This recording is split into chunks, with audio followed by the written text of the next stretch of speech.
보통 우리 한국의 결혼식 문화 속에서 부모님의 역할은 그렇게 도드라지지는 않습니다. 어떤 예식장에서 예식하는 장면을 제가 인터넷을 통해서 보았는데, 그날 아버지가 시집가는 딸을 위해서 축사를 하는 장면이 나왔습니다.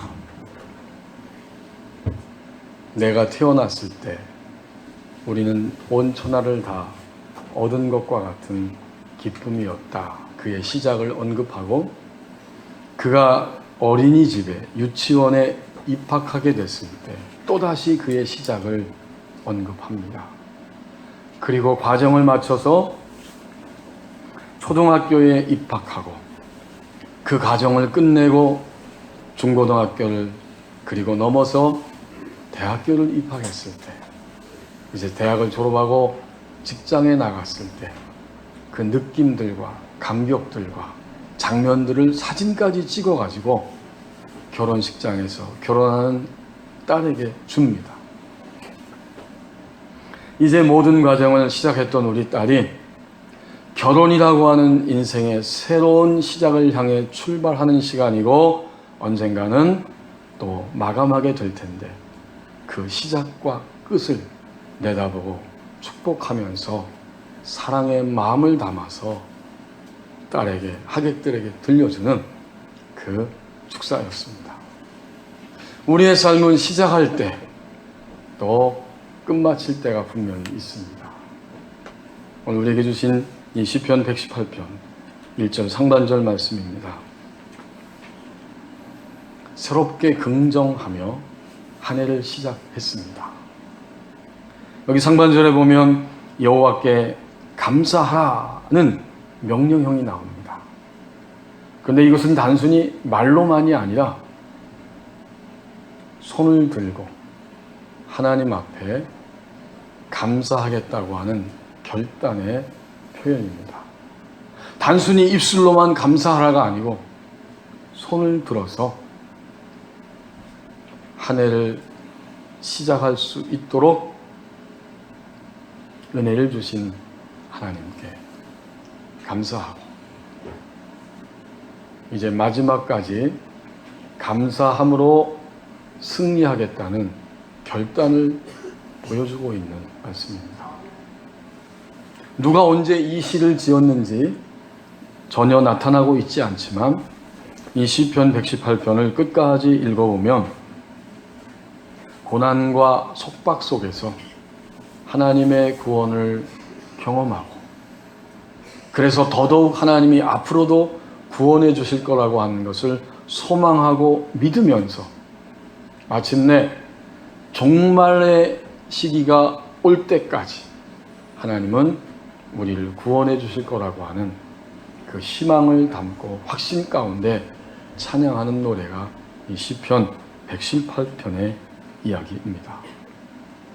그런 모든 것을 담아서 여호와께 감사하라. 감사라는 것은 가만히 있는 정적인 것이 아니라 손을 쭉 내미는 동적인 행동입니다. 오늘 이 시편 시인은 여호와께 감사하라 하면서 손을 쭉 뻗고 내밀어서 하나님 앞에 행동까지 합하여 감사를 표현하고 있습니다. 여러분, 손을 든다는 것은 굉장히 적극적인 의미가 있지요. 제가 신대원 다니면서 박사과정을 이제 공부했는데 사정이 있어 다 마치진 못했지만, 어느 날 캠퍼스에 월요일 날 가니까 교수님이 저 앞에 다가오는 겁니다. 반갑게 인사를 드렸고 서로 인사하는데 손을 내밀어서 악수를 했습니다. 악수하고 딱 끝난 것이 아니라 저는 악수를 했는데 교수님이 갑자기 손을 좀 더 세게 움켜잡고 하나, 둘, 셋 손을 흔드는 거예요. 그렇게 악수를 제가 하는 순간 이 교수님의 마음에 진심이 느껴졌습니다. 말로만 목사님 반갑습니다가 아니고 반갑고 기다렸고 당신을 존중합니다. 이런 모든 의미들이 제게 느껴지는 거예요. 여러분도 한번 해보세요. 반갑습니다. 그게 아니고 반갑습니다. 이게 연습해야 될 필요가 있더라고요. 진심을 담아서 하니까 진심이 느껴지는 거예요. 우리가 진정으로 반갑다고 하면 우리의 행동도 동작도 따라오게 됩니다. 그러니까 오늘 이 시편 기자는 1절 상반절에서 여호와께 감사하라, 이렇게 명령형으로, 그리고 손을 내밀어서, 신자가 감사하는 삶이 정상적인 삶이고 그렇게 감사하라고 우리를 감사로 초대하고 있습니다. 우리는 2019년 시작할 때 나 한 해 동안 우울할 거예요. 나 한 해 동안 피곤하게 살 거예요. 나는 한 해 동안 근심하고 신경질 부리고 화내면서 살 거예요. 이렇게 생각하는 사람은 한 사람도 없을 것입니다. 세계 육상의 역사에 있어서, 달리기에 있어서 한 획을 그었다고 평가받는 영국의 로저 베니스터라고 하는 선수가 1954년에 1마일을 4분에 주파하는 신기록을 세우는데 성공했다고 합니다. 1마일이 1609m입니다. 그러니까 당시에는 이 4분의 벽을 넘는 것은 인간의 신체상 불가능하다, 이렇게 여겨지는 시대였는데, 정확히 그의 기록을 살펴보니까 3분 59.4초였습니다. 마의 4분의 벽을 인간의 신체는 1마일을 4분 동안 달리는 것은 불가능하다. 하지만 이 베니스터 선수가 도전했고 마침내 그 기록을 깨트렸습니다. 그런데 이 기록이 깨졌다는 소식이 들리자마자 여러 명의, 수십 명의 육상 선수들이 너도 나도 달리기 하면서 뛰었더니 이 마의 4분의 벽을 간단하게 넘어가는 사람들이 많아졌습니다. 아니, 도대체 이게 어떻게 된 일인가? 인간이 갑자기 빨라지기라도 했단 말인가? 아니에요. 생각이 바뀐 겁니다.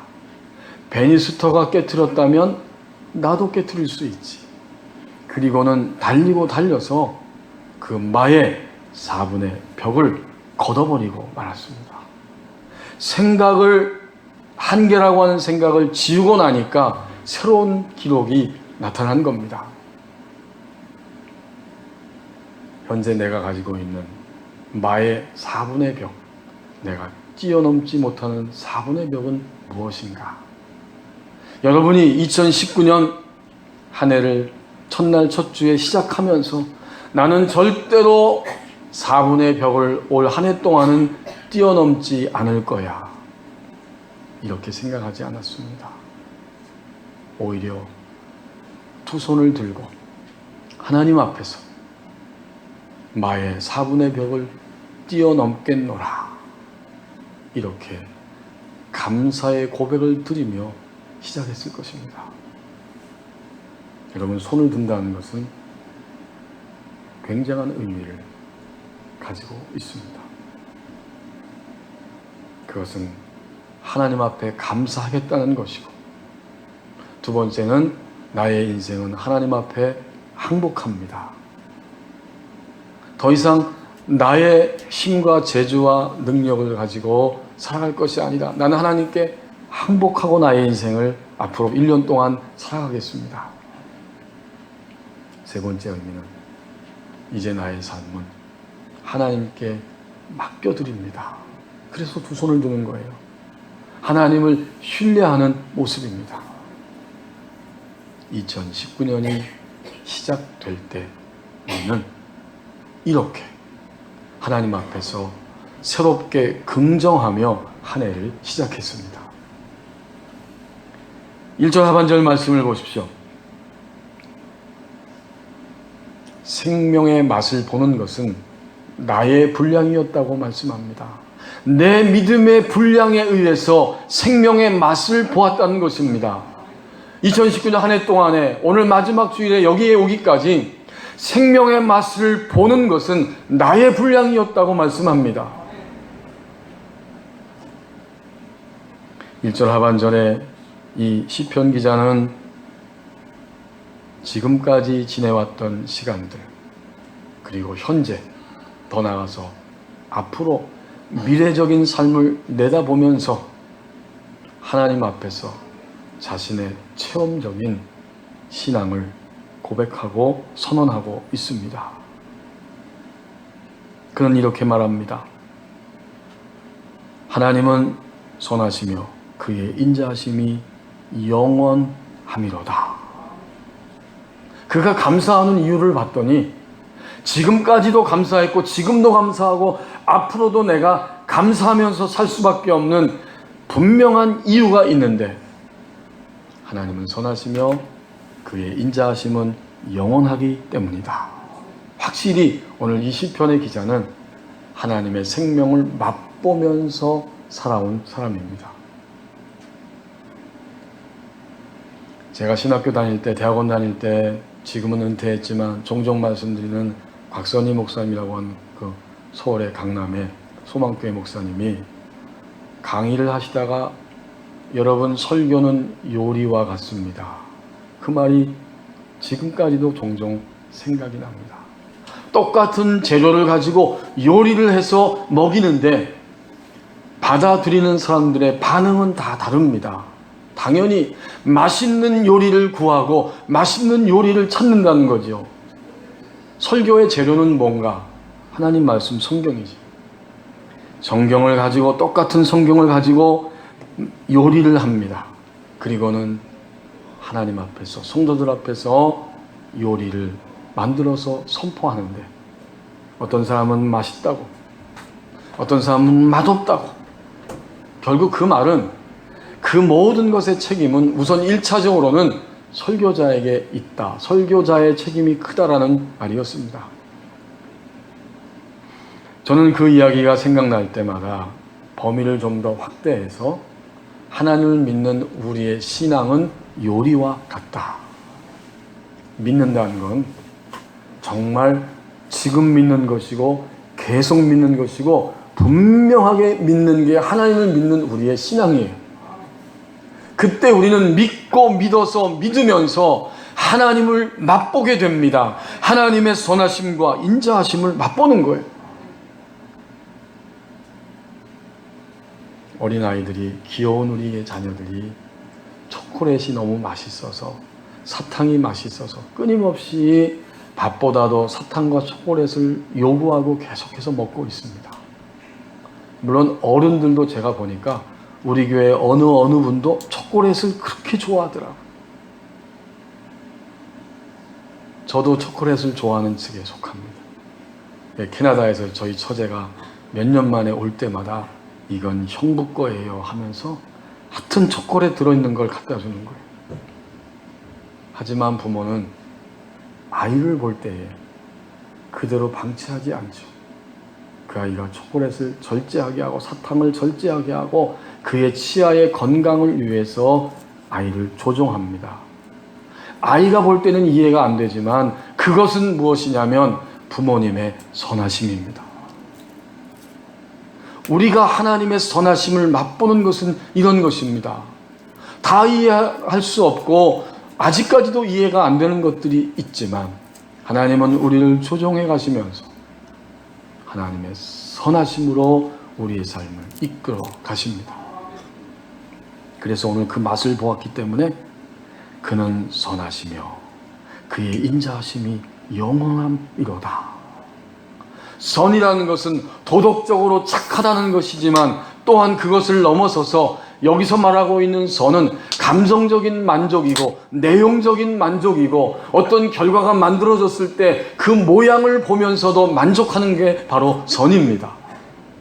한마디로 말하면 최상의, 모든 면에 있어서 최상의 상태가 바로 선입니다. 부모가 아이를 절제하고 조정하면서 결국은 선을 만들어 가듯이 하나님께서는 하나님을 믿는 우리에게 선을 만들어 가십니다. 신자는, 성도는 결국 우리의 인생에서 하나님의 선하심을 맛봅니다. 그게 생명이에요. 인자하심은 친절하고 부드럽고 관대함인데, 그것을 넘어서서 하나님의 인자하심이라고 말할 때에는 하나님의 언약적 사랑입니다. 올 한 해 동안 우리 대한민국은 양쪽으로 뚜렷하게 갈라져서 진통하고 고통하고 아파했고, 지금도 그런 모습이 드러나고 있고, 우리 개인의 삶 속에서도 여전히 아파하고 진통하는 일들이 해결되지 않았고, 이 지구촌 전체가 기후변화로 인해서 이제는 초미세먼지, 미세먼지는 너무 자연스러운 게 됐어요. 일기예보를 확인할 때 더워, 추워, 비 와, 안 와, 눈 와, 안 와, 이거 정도였는데, 그거보다 더 중요한 거는 미세먼지, 초미세먼지 확인해야 되는 거예요. 이 지구가 기후변화로 인해서 앞으로 환경재앙 때문에 멸망할 거다. 이런 이야기들을 우리는 듣고 있습니다. 하지만 하나님의 인자하심, 결코 놓치지 않고 놓을 수 없고 놓지 않으시는, 온 인류를 마지막에 완전히 구원하시겠다고 하는 하나님의 언약적 사랑이 있기 때문에 하나님은 마침내 그 일을 성취해 주십니다. 그러니까 우리가 생활 속에서 여전히 아픔과 고통 속에 지나가고 있지만 하나님의 인자하심, 언약적 사랑은 우리를 떠나지 않습니다. 그것을 맛보는 것이 생명을 맛보는 거예요. 순수하고 열심을 가진 그리스도인이 될 때 우리는 하나님의 생명의 능력과 감격을 맛보게 됩니다. 순수하다는 것은 습관적이고 반복적인 계속되는 죄를 처리하는 것이고, 열심히 있다고 하는 것은 당연히 하나님께 어제보다는 오늘, 오늘보다는 내일이 점점 더 나의 유일하신 아버지께 가까이 가는 것, 이게 열심입니다. 그리스도인의 열심이 다른 게 아니에요. 나라고 하는 존재가 이 지상생애를 살면서 하루하루 시간이 지나면 지날수록 하나님을 가까이 하고 하나님을 친밀하게 나의 영원하신 아버지로 느끼며 살아가는 것, 이게 신자의 열심입니다. 이렇게 살아갈 때 우리는 생명을 맛보게 됩니다. 미국의 콜로라도에 있는 스프링스에 본부를 두고 있는 컴패션이라고 하는 단체가 있죠. 이게 국제적인 그 어린이 구호 단체인데, 한국의 전쟁 고아들을 돌보기 위해서 시작되었다고 합니다. 1993년에 한국에서 철수하기까지 수많은 한국의 어린이들, 어려운 아이들을 도왔고, 지금도 전 세계적으로 이 운동이 지속되고 있고, 한국에도 마침내 자립적으로 이 컴패션, 이 지부가 운행되고 있습니다. 이 일을 시작하신 분은 미국의 에버렛 스완슨이라고 하는 목사님인데, 시카고에 살고 있었는데 한국 전쟁 때 1952년에 그 미군들을 위해서 집회를 인도하기 위해 한국으로 들어오게 되었습니다. 종로 부근의 어느 숙소에서 하룻밤을 자고 아침에 일어나서 창문을 열고 바깥을 내다보고 있었는데, 쓰레기 더미를 잔뜩 싣고 쓰레기를 치우는 트럭이 지나가고 있더래요. 그래서 이 목사님이 우연히 봤더니 그 쓰레기 그 중간에 어린아이의 손이 보였다는 거예요. 너무 충격을 받아가지고 즉시는 문을 열고 뛰쳐나가서 그 트럭 앞에 서서 말이 안 통하니까 손짓 발짓으로 여기에 어떤 뭐가 있다고 막 심각하게 이야기하는 거예요. 통하지 않으니까 자신이 직접 그 트럭 위에, 쓰레기 더미 위에 올라갔습니다. 그 목사님이 트럭 위에 올라가는 순간 글자 그대로 그 자리에서 완전히 얼어버리고 말았습니다. 쓰레기인 줄 알고 올라왔더니 그 트럭에 가득 찬 것은 지난 겨울, 지난 밤, 며칠 전 추워서 먹지 못해서 얼어 죽은 전쟁 고아 어린 아이들의 시신이었습니다. 그 시체가 가득히 쌓여 있는 거예요. 완전히 얼어붙어서 아무 말도 못하고 충격 속에 있는데 성령께서 세미하게 이 목사님에게 다가오셔서 이런 생각으로 말씀을 들려주셨답니다. 이제 너는 어떻게 살 것이냐? 이제 너는 앞으로 어떻게 살 것이냐?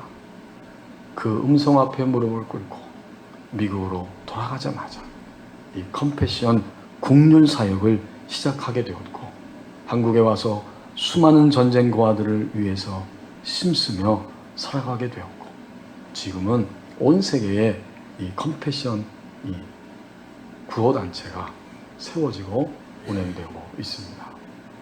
그 순간 하나님의 뜻, 하나님의 역사, 하나님의 원하심을 알아차리는 순간이 바로 생명의 맛을 보는 순간입니다. 그 생명의 맛을 본 목사님이 그분을 통해서 하나님은 수많은 생명들을 살리셨습니다. 2019년 오늘 마지막 주일에 오기까지 우리는 남편을 원망하고 아내를 원망하고 교회를 원망하고 교역자를 원망하고, 아니 서로 원망하고 대통령을 원망하고 많은 원망을 하면서 살아왔을지도 모릅니다. 그러나 신앙은 하나님을 믿는 세계는 무엇인가 보았더니 생명을 맛보는 것인데, 생명을 맛보는 것은 자기의, 나 자신의 분량이었다고 말씀합니다. 이제 2절 말씀을 보십시오. 다시 변함없는 사랑을, 하나님의 사랑을 확인시켜 주신다고 말씀합니다. 2절 말씀에 보면 이제 이스라엘은 말하기를 그의 인자하심이 영원하다 할지로다. 지금 하나님의 사랑을 확인해 보라는 이야기입니다. 1절 말씀에서는 하나님의 선하심과 인자하심이 영원하다라는 선포였고, 2절 말씀에서는 이제 이스라엘은 말하기를 그의 인자하심이 영원하다 할지로다. 지금 있는 그 자리에서 하나님의 사랑을 확인해 보라는 겁니다. 2019년 한 해를 살아오면서 마지막 주에 오늘 이 자리에 오기까지 하나님의 선하심과 인자하심을 어떻게 느끼고 알고 살아왔는지 바로 이 자리에서 확인해 보라는 거예요. 그래서 여기 우리 성경에 보면 이제 이스라엘은 말하기를, 지금 말하라는 거죠. 그의 인자하심이 영원하다 할지로다. 그의 인자하심이 영원하다고 말하여라. 스스로 지금 확인해 보라는 의미입니다. 우리는 시간 안에 사는 존재이기 때문에 이 연말, 이 마지막 주일이 의미가 있습니다. 다시는 되돌아올 수 없는 마지막 지점을 통과해서 가는 중입니다. 그리고 여기 2절 앞부분에 나오는 이제라고 하는 이 표현이 의미가 있습니다. 이 말은 지금 여기서 말하라는 거예요. 지금 이 시점 여기에서 말해라. 또 하나의 의미는 반복하라. 반복적으로 말해라. 한마디로 말하면 하나님의 변함없는 사랑을 여기에서 지금 확인해 보아라. 하나님이 2019년에 나의 삶, 나의 가족의 삶은 상관하지 않으셨어요. 만약 상관했다면 내가 이런 슬픈 일과 우울한 일과 불안한 일들이 어떻게 있었겠습니까? 하나님은 나의 삶을 상관하지 않았습니다. 그래서 나는 실망입니다. 이렇게 말하는 것은 우리 자신입니다. 또 사탄은 우리 안에서 속삭입니다. 너 한 해 동안 살아왔지만 하나님이 너에게 준 게 별로 없어. 너는 지금도 별 수 없고 좀 있으면 새해가 시작될 텐데 새해가 시작돼도 너는 별 볼 일 없이 지금처럼 이런 타락한 모습으로 절망 가운데 살아갈 거야 라고 우리 안에서 속삭이는 사탄의 음성이 있습니다. 이런 모든 것들 앞에서 변함없는 하나님의 사랑을 확인하라고 말씀하십니다. 변함없는 하나님의 사랑, 그것을 지금 즉시로 반복적으로 확인하라. 우리에게 굉장히 중요한 의미를 던져줍니다. 한 신문에 이런 작은 광고가 실린 적이 있다고 합니다. 미국에서. 조니야, 너의 실수와 잘못은 모두 잊었단다. 아버지는 오늘 밤 8시에 타임스퀘어에서 너를 만나고 싶단다. 뉴욕의 번화가에 있는 타임스퀘어, 거기에 8시에 내가 너를 만나고 싶다. 이 조그만 광고가 실렸어요. 어떻게 됐을까요? 그날 밤에 존이라고 하는 이름을 가진 수십 명의 젊은이들이 아버지를 만나기 위해서 그 타임스퀘어에 몰려들었다고 합니다. 이 세상에는 용서받기를 원하는 수많은 존이 같은 사람들이 있었던 것입니다. 여러분, 우리는 용서받아야 합니다.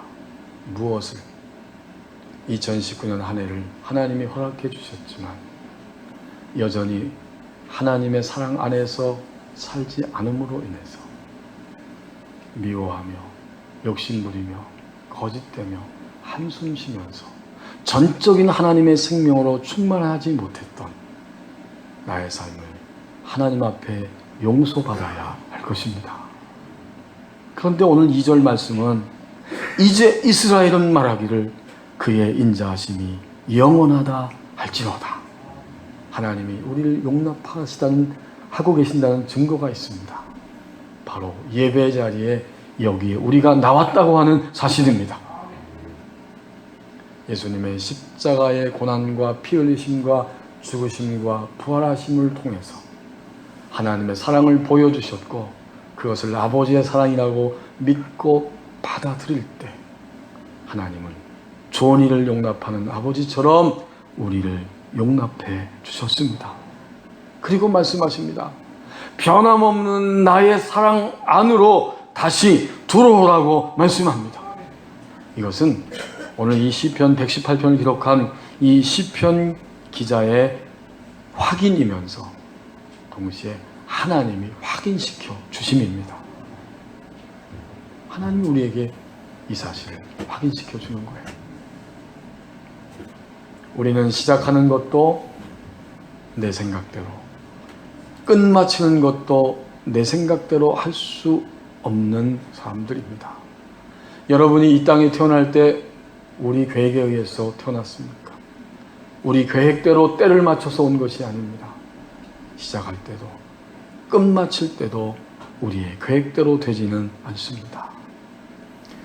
2019년 한 해를 당연히 살 거라고 생각했지만 한 해를 넘기지 못하는 가슴 아픈 그런 일도 우리 주변에, 우리 오늘 교회 안에 있었고, 또 앞으로 몇 날 남지 않은 요 시간 동안 한 해를 넘기지 못할 수도 있습니다. 그래서 우리가 진정으로 확인하고 붙잡을 수 있는 것은 변함없는 하나님 아버지의 사랑입니다. 남은 시간, 시작할 때 끝마칠 때를 주관하고 계시는 하나님의 사랑에 응답하며 앞으로 나가야 할 것입니다. 기도하겠습니다.